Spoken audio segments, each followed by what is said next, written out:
Insight 183.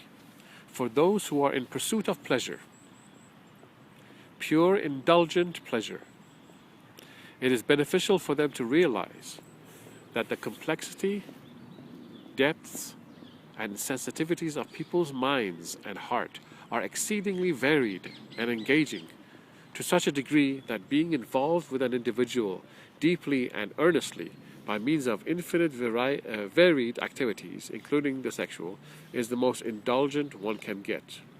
Those in pursuit of pleasure must understand that pursuit of sex alone, without the variedness of the depth and complexities and intimacies of emotional and mental connections, is simply treading shallow water and shallow pleasure. It is not indulgent. There is much pleasure in variety and in depth on many levels. Those in pursuit of pleasure are cheating themselves out of indulgence. Likewise, in relationships, those who engage in sexual activity, who have not developed an in-depth understanding of each other and of each other's complexities, are simply cheating themselves out of the most beautiful, ecstatic pleasure. For since the sexual act is an expression of what one thinks and feels about the other person, its depth of pleasure is limited to the depths of understanding and relating to each other. Having understood this, the intelligent and the lover of indulgence both recognize that one ought to pursue knowing and relating to the person to great depths. Meaning, in order to know pleasure to a phenomenal degree, one must know the person to a phenomenal degree. Having understood this helps one to quiet down one's passions and start interacting mentally and emotionally with one's partner. Besides the complexity of the person, the sheer existence of the person is something phenomenal. To interact with life is wondrous and marvelous, and one must not take that for granted. One must continually become aware with each passing day of this marvel which we call life. This life is within each individual and in each being. Knowing the habit of the mind to become indifferent to what it is continuously exposed to, one ought to refresh one's perspective of beings in the universe every morning to correct one's vision. This is particularly true in modern times, since people are very busily interacting with each other. Since the mind becomes indifferent to what it is continuously exposed to, also the manipulator has to continuously invent new ways to present sex to keep your mind from becoming indifferent to their manipulations. That was a long insight. So, I'm addressing the people who like and want to be engaged in indulgent pleasure. They want to indulge in pleasure. Well, if such a person goes after just that, he is missing out. He cannot actually get it. How indulgent pleasure is experienced is by mentally and emotionally connecting with somebody. Do you know how deep and complex people are? You have to get to know somebody mentally and emotionally deeply, connecting honestly. And when you do so, then use the sexual expression and many other ways to express yourself, love, to this person. And then you feel, then you experience indulgent pleasure. If people don't take the time to really know somebody mentally and emotionally, and if you believe in spirituality and spiritually, if you do not go into the depths of a person and learn and relate, it's like having a birthday cake of some sort and just having a little slim slice from the very top of the icing. Slice. When you want to have a cake, you take the whole cake. From top to bottom, you cut it and you have it. Right? The whole thing is very delicious. All the different layers put together, so magnificent. Now imagine you want to interact with a person and you're not getting down to the depths of this person, what you're missing. and you're just trying a little pleasure on the top, you call that sex? No. That's shallow, meaning it's not very deep. it's very thin layered. It's not very indulgent in pleasure. So if you really want pleasure, get to really know the person, get to really care for the person, get to really know their depths, emotionally and mentally. Ah, yes, and then when you express yourself by speech, by writing a poem, by dancing together, interacting with each other in so innumerable ways, including the sexual, every activity will be just so marvelous to you. You'll be experiencing great pleasure.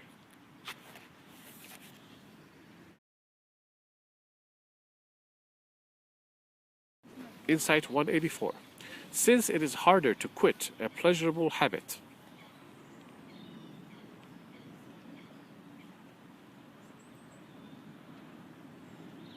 than to quit a habit that is clearly damaging, one must be very clear on the damages of the pleasurable habit. Again, since it is harder to quit a pleasurable habit than to quit a habit that is clearly damaging, one must be very clear on the damages of the pleasurable habit. Some of the damages of sexual fixations are robbing one of strength and wasting one's time. The hours in fantasy are wasted when one could have been productive. This time could be for many hours, days, years, decades, and even one's lifetime. Just as a man in prison is held back from achieving his aspirations and experiencing all of life, likewise, a person obsessed with the pursuit of fantasy pleasure is held back from achieving his aspirations and experiencing all of life. He's like in prison.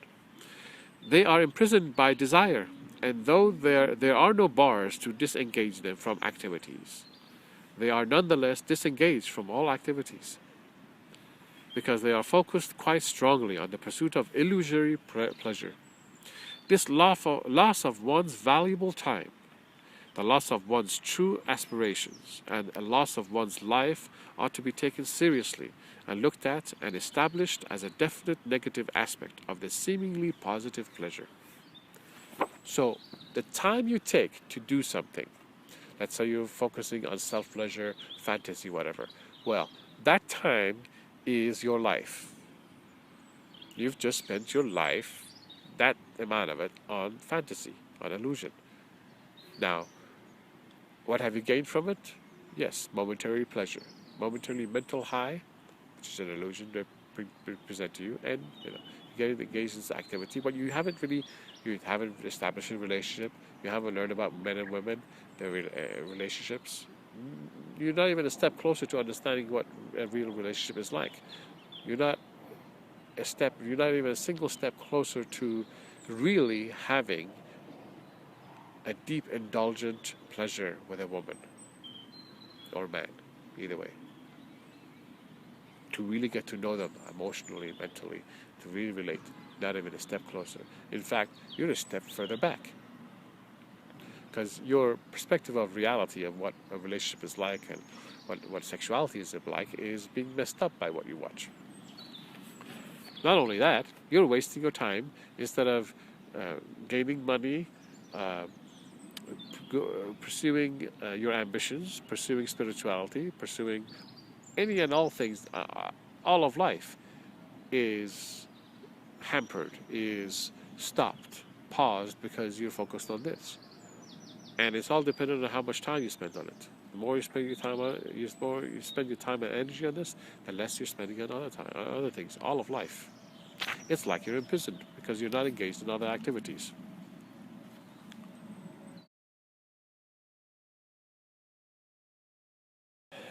Okay, Insight 185. Having understood much of the information presented herein, one might still be enticed to engage in sexual pleasure by means of the many graphic displays that the manipulator presents. This might be true because the one under manipulation mistakenly thinks sex to be what the manipulator has presented to him. Many ideas are combined with sex, providing a combined experience that the onlooker mistakenly perceive as one experience. Below is a partial list of infinite set of human emotions, the positive emotions and/or ideas presented by manipulators are often used as a means to set up the dramatic difference against which they can introduce and give strength, such as impact, to their opposing ideas. For example, in some presentations, a couple is introduced as being loving toward each other. However, they are asked to perform sexually with other persons for money. In this way, sex is set against love. Survival is set against relationship. Sex with one's partner is set against sex with others. Their attempt is to capture your attention. Then they can start lauding the glories of their version of reality. Here is the list.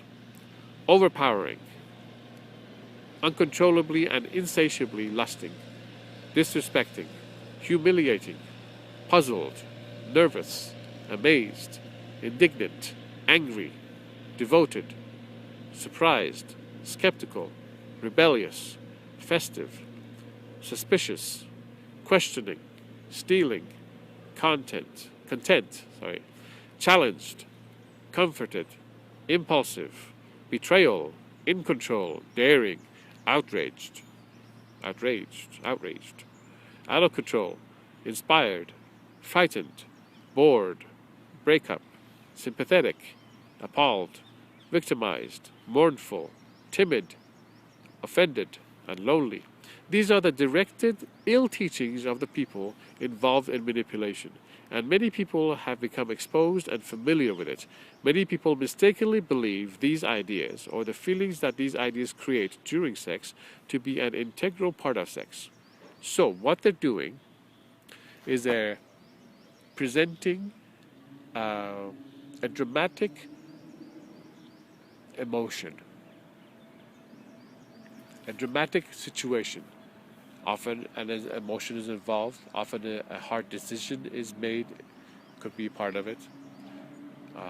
Such as, I remember seeing a video presentation of a couple, man and woman. They're in a committed relationship together. I believe they were married. And they were either homeless or living on the streets, something like that. And so they come to these couple and they say, look, we're going to give you one night to sleep at some place, or one night or 2 nights or 3 nights or a week, I don't remember, but at a hotel of some sorts, some shabby little shack hotel, and a very cheap hotel, instead of living on the streets, and all you have to do is have your wife have sex with one of our guys, and we tape it. That's what the scenario was like. Now, the audience is really captured by this. Why? Because certain intriguing situations have come up. Will the couple do that? Exchange. It's a big thing to give one's wife, which you love, and you have emotions for, and mentally know, and emotionally know, agree for her to have sex with somebody else for your survival, for just to have some, get out of the cold wind and sleep,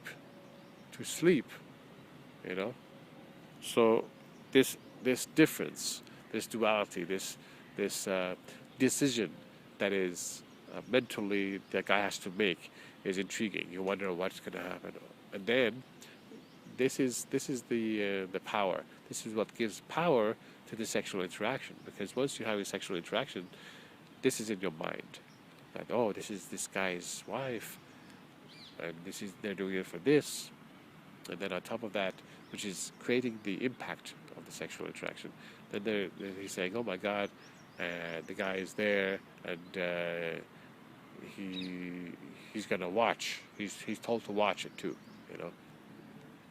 Two, he's to watch it right there. Oh, what's that gonna play? That's a double impact, 2 big huge impacts, and then it's being taped. 3,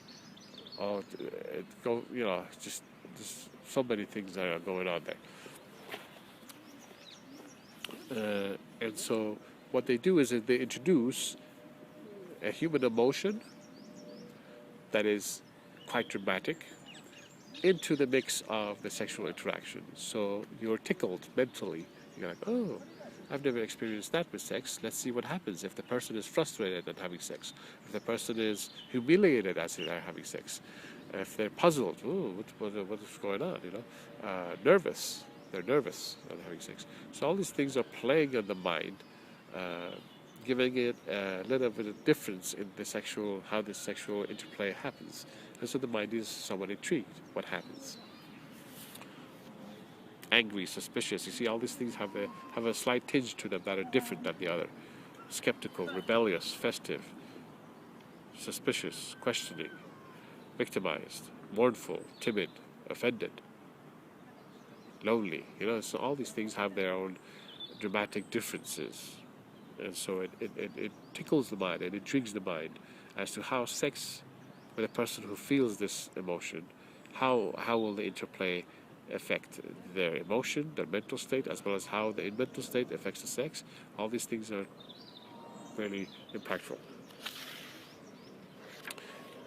When they present anything positive, such as when they present, oh, that you are married together, they're going to use that positive aspect as the dramatic difference that they're going to set against some other negative aspect that they're going to present. So they're going to present something negative. So I'm going to have sex with your wife for money, or whatever, and they present themselves as a loving couple. They say this is a loving couple.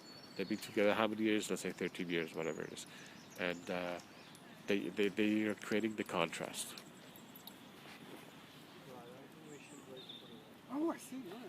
Hello, doggies. Hello, doggies.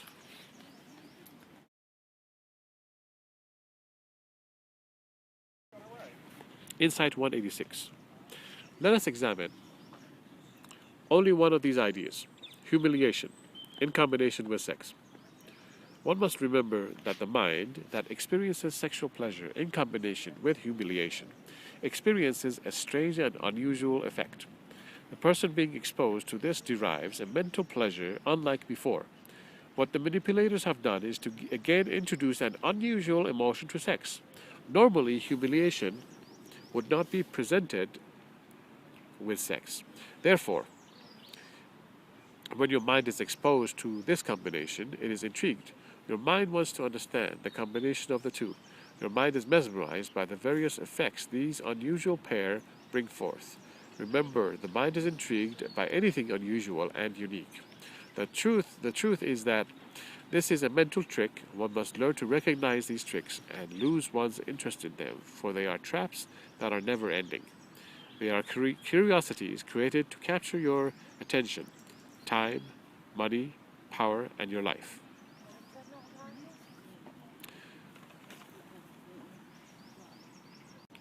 This is the Insight 186 explanation. Example 02. Reasons for potency of sexual oddities. The manipulator is exceedingly cunning and crafty. Therefore, one has to become equally intelligent in the craft they use to remain uninfluenced. I will give you some examples which they might not have thought of to demonstrate what is really happening. Having a group orgy while skydiving. Hiring someone for a job, in reality or staged, for the camera. And then getting involved sexually with them. Sex is hardly related to skydiving, but it is something that many have not thought of or not experienced. Furthermore, presenting this combination to them in a visual format, such as a movie, will be intriguing for people to watch. One can think of other jobs or activities to replace skydiving in this scenario, and many will be interesting. But it is very difficult to exceed the interest and intrigue generated by skydiving because it is very unusual. The orgy was a very funny idea to add because the mind wonders if it is even possible, since they might float away. And when I wrote this, I started laughing. They cannot be totally nude because they have to wear a parachute, or they have to wear parachutes.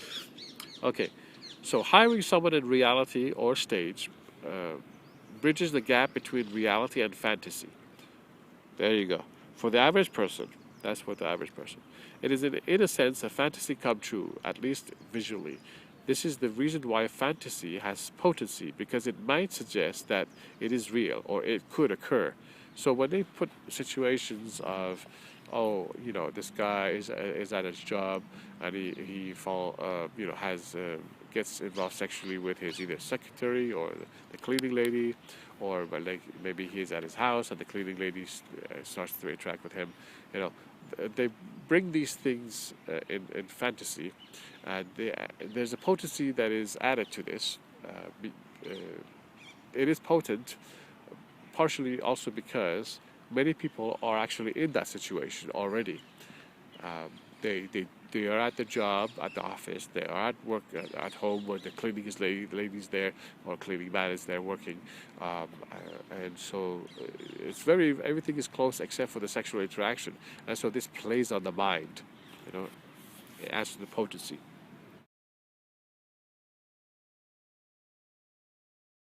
Insight 187. One must at all times endeavor to be as objective and truthful as possible to oneself. If lust is overpowering one's thinking, it is okay to continue to lust and pleasure oneself, but one must not abandon honesty. As soon as one is able to see the illusion for what it really is, one should be fully and deeply concentrated at that moment in order to grasp and know the illusion and the reason for its potency. This deep concentration and perception of reality usually occurs after the sexual pleasure is finished. With practice, concentrated perception is experienced just before completion of pleasure, and with further practice, concentrated perception is experienced in the interim stage of pleasure. Interim means in the middle of experiencing pleasure.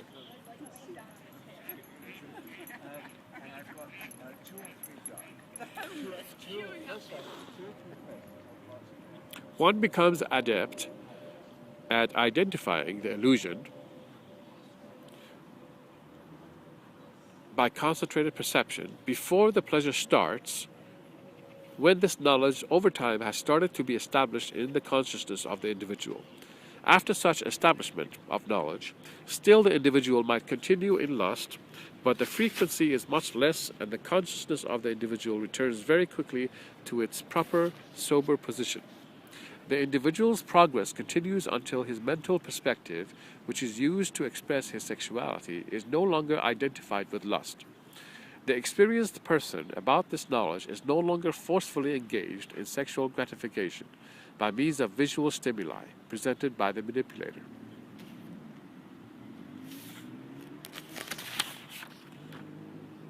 So, your honest observation, you being totally honest with yourself, is paramount, is so vitally important.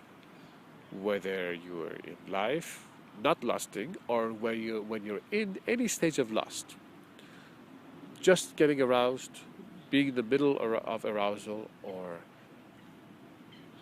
just after arousal has finished, when you have finished the self-pleasure and now you're aware. Each of these points, it is vital for you to be aware. Aware, why exactly are you focused on lust? Why are you focused on a particular thing, subject? You want to see the manipulations, if there are any, and understand it. Understand why. Why is it potent? What is the manipulation and why is it potent? Identify its reasons. You want to have to break it down. You want to dissect it. Each of the reasons. It could have many reasons, because you want to be conscious of it. You want to identify it, and you need your honest observation to do so. So, whether you continue with pleasure or not, whether you satisfy yourself or not, that is not the issue. The issue is, can you spot the manipulations? Because your advancement is dependent on you identifying the manipulations.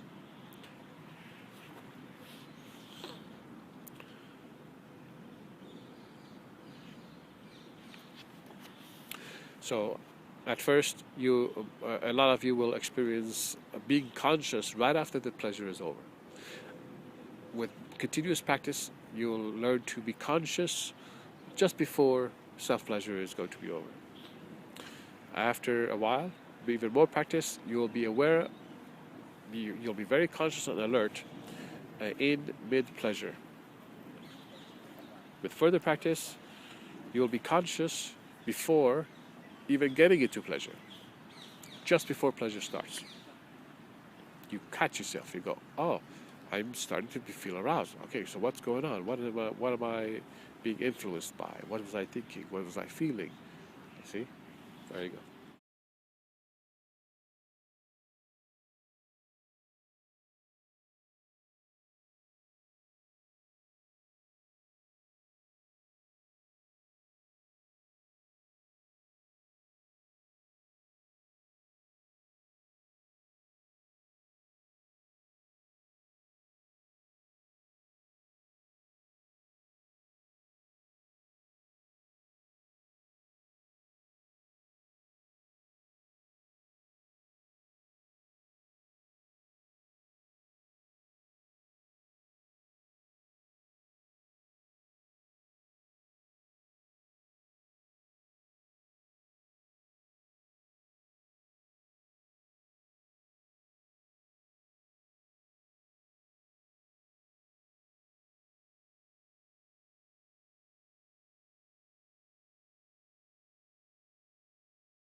Insight 189.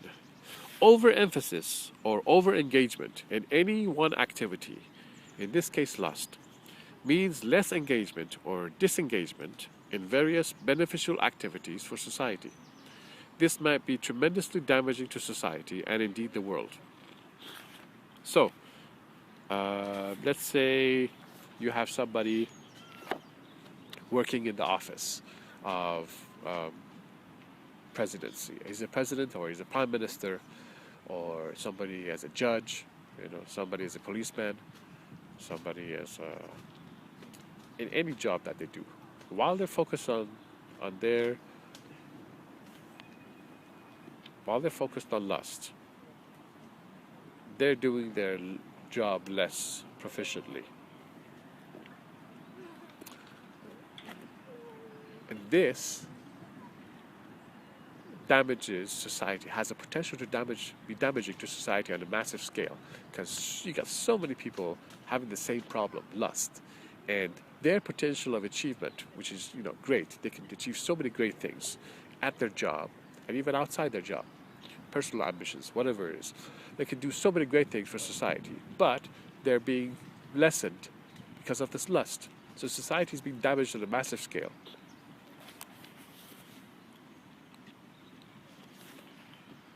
Even people who don't have jobs are at home. This lust is messing up their ability to be themselves, achieve their highest self.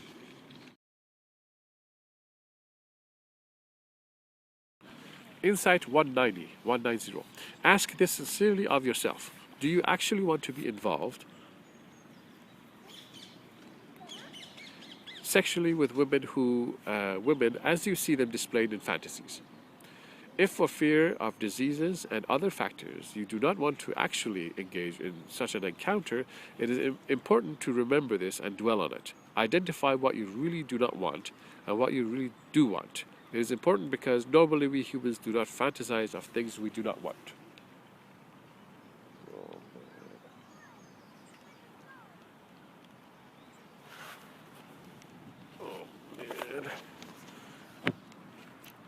So, Insight 190, this is the explanation to it. When you're actually put in a situation where you have the ability to be sexual with numerous people, just as in the fantasies, either in your head or in various sexual presentations, so when you're actually in that position, your behavior will be very cautious because you're wondering if the person is diseased. And so it is not exactly what you think it's going to be like. So when you're aware of this, that these persons could be diseased and this and that, is totally turning you off. It is very dissatisfying, not pleasurable, and so you cringe at the thought.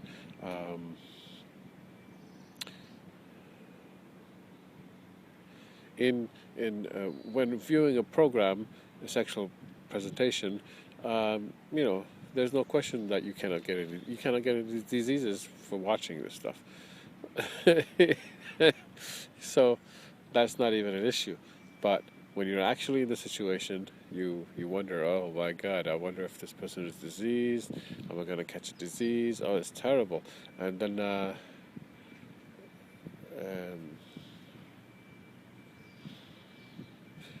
so there's a big difference. And so when she realized that in reality, what the picture of the reality is like, what it really means is, you're going to be exposed to all sorts of diseases. It is completely different to the illusion. It turns you off. And so why would you want to fantasize about something that is actually not pleasant to you in reality? You see? Got it?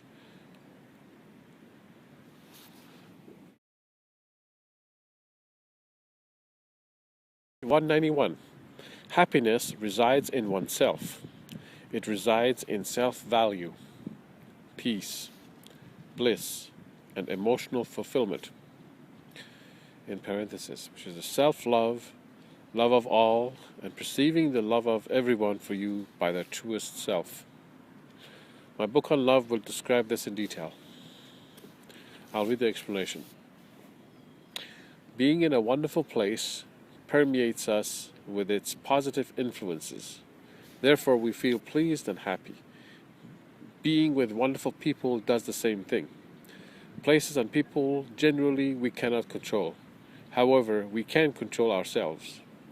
Therefore, if you are in the presence of a peaceful person, which is yourself, then you are the one generating and emanating the peace.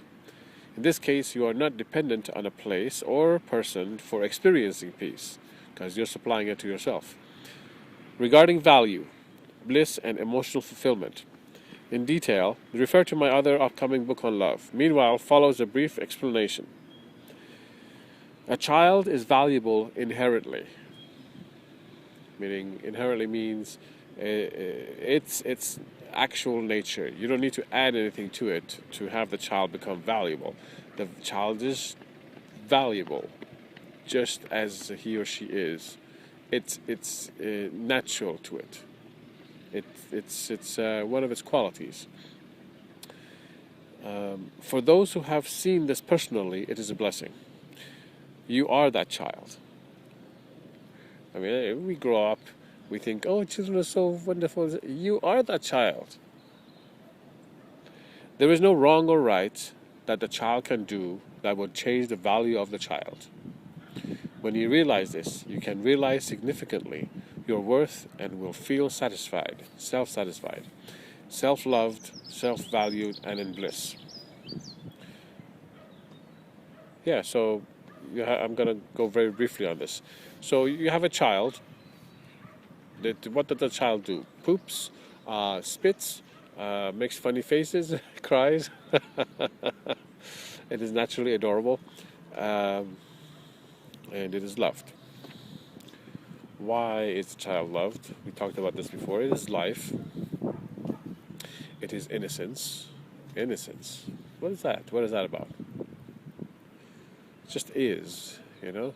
It has no ill feelings towards anybody. It just is, exists, you know? And this is pure, wonderful.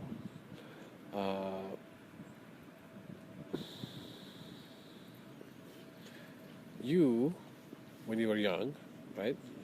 You were a child. That is your true nature. Your true nature, no matter how grown up you are, your true nature is as the nature of a child is. And if you can go back to that, become aware of it, and any garbage that you have accumulated throughout the years, garbage of misunderstandings, misinformation, of all sorts, if you get rid of this garbage and allow yourself to be, you will experience your childlike self. And love yourself.